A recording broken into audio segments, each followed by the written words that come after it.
Halo semua, jadi di video kali ini gue lagi check up motor gue di bagian perkoplingan karena berhubung sekarang udah mau mepet-mepet ini ya musim mudik. Jadi gue ngecek di bagian perkoplingan karena di perkoplingan itu jarang banget gue cek. Salah satu hal penting juga buat kalian yang mudik-mudik, terutama yang mesin gesek dan udah spekan, kalian jangan lupa cek area perkoplingan karena ada beberapa poin yang harus kalian perhatikan gitu dan jangan dianggap sepele. Jadi yang hal pertama yang perlu kalian cek yaitu balancer sih kalau gua. Ya, balancer kalian cek karet-karetnya, apakah dia udah retak atau si pernya udah patah atau emang secara kondisi fisik udah nggak layak lah. Sebenarnya caranya simple, yang penting pakai tangannya aja dulu. Kalian gerakin gini, pakai tangan aja dulu ya. Kalau misalkan pakai tangan aja udah gerak, ini kan span nih karena udah gue ganti. Nanti gue munculin video balancer gue yang hancur ya. Oh, anjay. Kalau karet balancer misalkan dia udah retak, terus pernya udah patah, kalian biarin itu fatal banget bro. Karet-karet ini hancur dan kalian biarkan, ya efek pertama pasti di mesin terasa getar. Biasanya getarnya itu sampai stang, getar nggak wajar gitu, kayak getar berlebihan sampai stang. Terus efek yang bener-bener fatalnya itu kerkas kalian bisa hancur karena daun kerkas kalian bertabrakan dengan daun balancernya gitu loh yang ada di dalam. Kalau digesek sih enak ya, kita ganti karet balancer tuh tinggal buka bak kopling doang karena dia posisi karetnya ada di luar sama pernya gitu. Sedangkan kayak mesin pendahulunya itu FU karbu, dia tuh ada di dalam, jadi aduh, harus belah mesin dari riskan banget. Kalau gesek ini, kalau gesek atau fufi ini dia udah enak, karetnya pada di luar sama pernya juga. Sama halnya dengan CBR K45 kan dia pada di dalam. Sebisa mungkin saran gua kalau misalkan ini udah oblak terus udah kerasa getar di bagian sampai bagian stang, getaran mesinnya, kalian ganti aja. Nah itu poin yang kedua. Yang ini gue ngomongin yang fatal-fatalnya aja ya.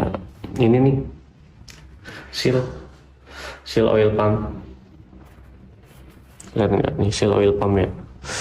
Ini kecil-kecil juga nih berpengaruh karena ini perannya itu untuk mencegah kebocoran oil pump biar dia tekanannya itu tetap stabil sampai ke atas head.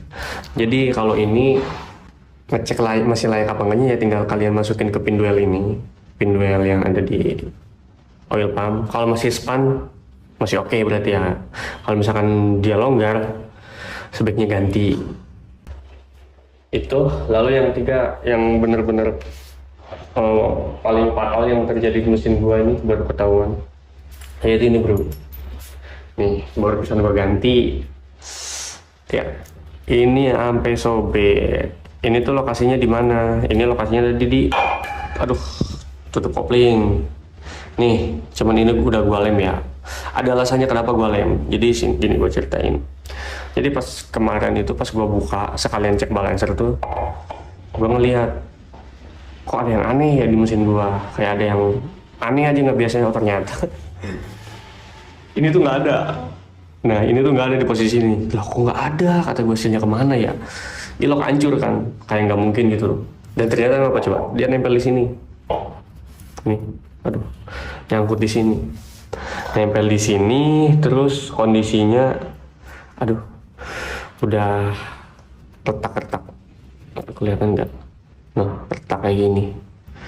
Itu ngeri bangetnya. Kenapa? Karena si seal ini itu perannya itu untuk melumasi area big pan, stang seher. Dulu gue pernah punya pengalaman, stang seher gue ngaceng. Jadi dia gini, stang seher kan aturan kalau gini oblak ini ya, nih, lentur lah gini nih, lentur.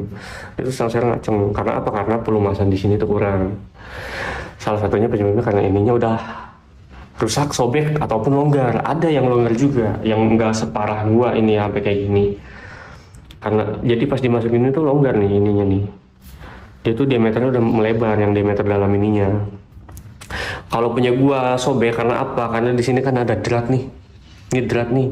Jadi sini tuh mepet ke drat, nyambung. gue juga bingung kenapa bisa masuk ke drat gitu, ketarik gitu loh. Padahal pas dulu gue ganti itu sepan, di air sini tuh sepan gue masukin. Makanya ini sekarang gue kasih lem, karena apa? Takutnya terjadi lagi kayak gini. Sedangkan kalau misalkan perkoplingan kan kita jarang cek ya, jarang dibongkar-bongkar gitu loh. Ya mau motor standar ataupun udah oprekan kayak gue ya, gimana ya, mau ngapain buka kopling kalau misalkan kopling nggak trouble mah, reper kopling nggak slip atau apa gitu loh. Jadi ini alasannya kenapa gua dilem. Ini pakai lem Tribon Sealer yang tahan oli, terus gua tetesin sedikit lem besi biar tambah yakin, biar ininya nggak copot, karena kalau ini copot tuh ngeri banget. Jadi isi sirkulasi oli untuk melumasi big pan kerkas itu jadi kerjanya nggak maksimal, bahkan mungkin tidak bekerja sama sekali pelumasannya gitu, karena ya lihat sendiri bocor kayak ini. Dia udah nyangkut di sini coy. Untungnya itu gue udah langsung berganti kan, udah langsung ketahuan gitu loh. Coba kalau misalkan ketahuannya pas gue udah beres mudik, aduh mesin gue mungkin hancur. Itu sih yang menurut gue, maupun lu motor standar ataupun motor oprekan, jangan pernah disepelein 3 hal itu. Terutama lu mau mudik yang muturin yang jaraknya ratusan kilometer, itu hal 3 itu dulu dah yang dicek ya. Jadi intinya yang dicek di area kopling tuh balancer ya, area balancer, terus seal o-ring, oil pump, sama seal kerkas kanan yang nempel di bak kopling ini. Kalian cek aja apa secara fisiknya sudah sobek atau sudah longgar. Lalu ada hal yang gak kalah penting, yaitu ada perkoplingan. Kalian cek juga kampasnya maupun platnya, apakah dia sudah aus. Lalu cek juga pernya apakah sudah lemah gitu loh. Kalau misalkan perkoplingan sih pasti gejalanya itu slip kopling ya. Kalau misalkan kita keras lah pokoknya slip kopling, kalian juga pasti sudah bisa membedakan gimana rasanya slip kopling gitu. Terutama untuk yang orang yang mau berpergian jauh, ini wajib sih kalian cek gitu daripada kalian kenapa-napa. Oke, karena memori HP gue udah penuh, jadi mungkin cukup sampai di sini sharingnya tentang maintenance bagian perkoplingan. Oke. Semoga kalian mengerti dan semoga bermanfaat buat kalian semua.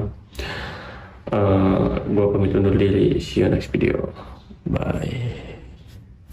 Oh iya, ini gue kelupaan, ini ada sebuah trik gimana caranya biar kalian mau buka bak kopling tapi nggak harus apa sih, nurunin oli ya. Tapi kalau nurunin air radiator tetap ya, karena kita buka selang kan. Tapi kalau nurunin oli tidak usah. Caranya gimana? Ini kalian gak nyadarin ada dongkrak.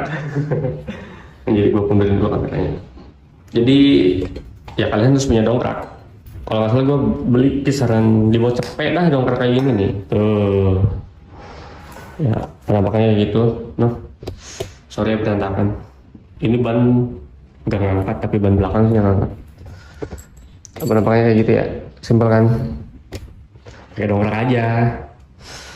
Terus lu tompangnya ke sini nih, jangan ke knalpot. Kalau ke knalpot ntar dia kan otomatis naik nih, ternyangkut ke itu bak kopling, malah nggak bisa dilepas dari bak koplingnya. Jadi ke sini aja,